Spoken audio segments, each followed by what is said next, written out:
अब कैसे रहबुए चिरई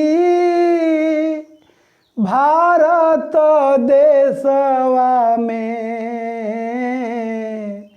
मुड़िया काटता दिन रात हो, गटई रे ताता दिन रात हो। केहू ना बचाई तोहके जालिम के कोट बाटे, खुनवा खोजता जाति पात हो।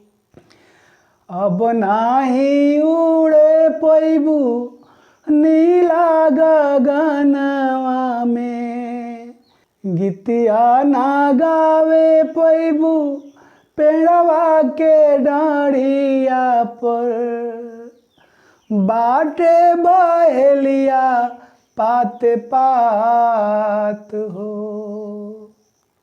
बचपन के वो कहानी याद करी। अंधेर नगरी के चौपट राजा, टका सिर भाजी टका सिर खाजा। आज आज़ादी इतना ज़्यादा बा देश में कि आज़ादी से रहे वाला के आज़ाद देश में आज़ादी छिना रहल बा। राजा डेराइल बाणे, सिपाही लुकाइल बाणे, इहे गोठिया रहे उहो छिनाइल बाणे। कि छुरी लेके कसाई नदिया किनारे देखली, धीरे धीरे रहे जात हो। कि खुनवा खोजता जाति पात हो, कि खुनों के भइल जाति पात हो। अब कैसे रहबुए चिरई